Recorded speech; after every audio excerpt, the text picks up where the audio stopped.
Hi friends, ఎలా ఉన్నారు? దేవుని పరిశుద్ధ నామానికి స్తోత్రం. ఈరోజు మన వీడియోలో ఈస్టర్ అంటే ఏమిటి అనేసి 10 పాయింట్లని ఈ వీడియోలో మనము డిస్కస్ చేద్దాము.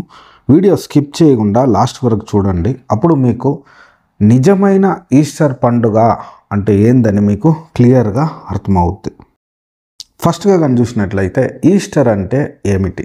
ఈస్టర్ అనేది యేసుక్రీస్తు మరణానంతరం 3వ రోజు ఆయన తిరిగి జీవించడాన్ని క్రైస్తవులు విశ్వసించే పవిత్ర దినం. ఇది విజయం, ఆశ మరియు విమోచనకు ప్రతీక. రెండవదిగా కానీ చూసేటప్పుడు క్రీస్తు శిలువపై మరణించడం. లూకా సువార్త 23వ అధ్యాయము 46వ వాక్యంలో యేసు శిలువపై మరణించే ముందు తన ఆత్మను తండ్రికి అప్పగించాడు. ఇది పాపాల బలిదానానికి సంకేతం. మూడవదిగా కానీ చూస్తే సమాధిలో ఉంచడం.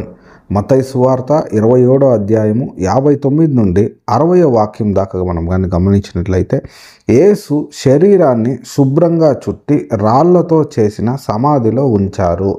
ఇది అంతిమ విశ్రాంతిగా భావించబడింది. నాలుగవది ఖాళీ సమాధి. యోహాను సువార్త 20వ అధ్యాయం 1 నుండి 8 వాక్యాలు అక్కడ కానీ మీరు గమనించినట్లయితే ఆదివారం ఉదయం మగ్దల మరియ సమాధి వద్దకు వచ్చి అది ఖాళీగా ఉందని గమనించింది. ఇది పునరుత్థానం యొక్క ఆరంభం. ఐదవది యేసు ప్రత్యక్షం అవ్వడం.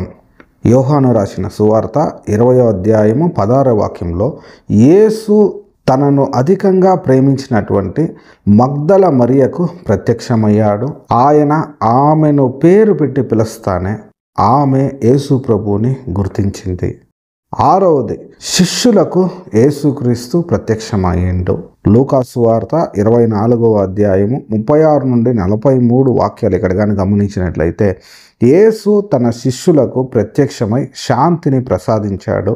ఆయన భౌతికంగా తిరిగి జీవించి వారితో భోజనం కూడా చేశాడు. ఏడవదిగా కానీ చూస్తే తోమా సందేహం తొలగించడం. యోహాను రాసిన సువార్త 20వ అధ్యాయం 27వ వాక్యంలో ఇక్కడ గమనించినట్లయితే తోమా యేసు పునరుత్థానం మీద సందేహంగా ఉన్నాడు. యేసు అతనికి గాయాలను చూపి నమ్మకాన్ని, అతని విశ్వాసాన్ని బలపరిచాడు. ఎనిమిదవదిగా కానీ చూస్తే పురావస్తు ఆధారాలు. ఖాళీ సమాధి స్థలం.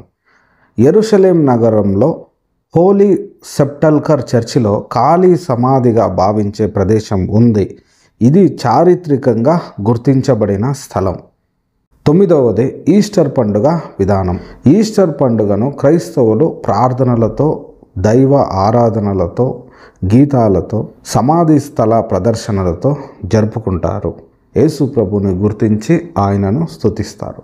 పదవది ఈస్టర్ యొక్క నిజమైన సందేశం ఏమిటంటే ఈస్టర్ పునరుత్థానంలో 1 జీవితం మీద మరణానికి విజయం, నూతన జీవానికి మార్గం, పాపాలకు క్షమాపణ. ఈరోజు మన వీడియోలో 10 పాయింట్లని ఈస్టర్ గురించిన సమాచారాన్ని మీ ముందు ఉంచాము. ఈ యొక్క వీడియోలో మేమేదైనా కానీ మిస్ అయిన పాయింట్ కానీ ఉంటే మీరు కమెంట్ ద్వారా మాకు తెలపండి. మీరు చేసే కమెంట్కి నేను 100% రెస్పాన్స్ ఇస్తాను. ఈ వీడియో కానీ మీకు కానీ నచ్చినట్టయితే లైక్ చేయండి, షేర్ చేయండి. ఇటువంటి మరెన్నో వీడియోల కొరకు నా ఛానల్ని సబ్స్క్రైబ్ చేసుకోండి.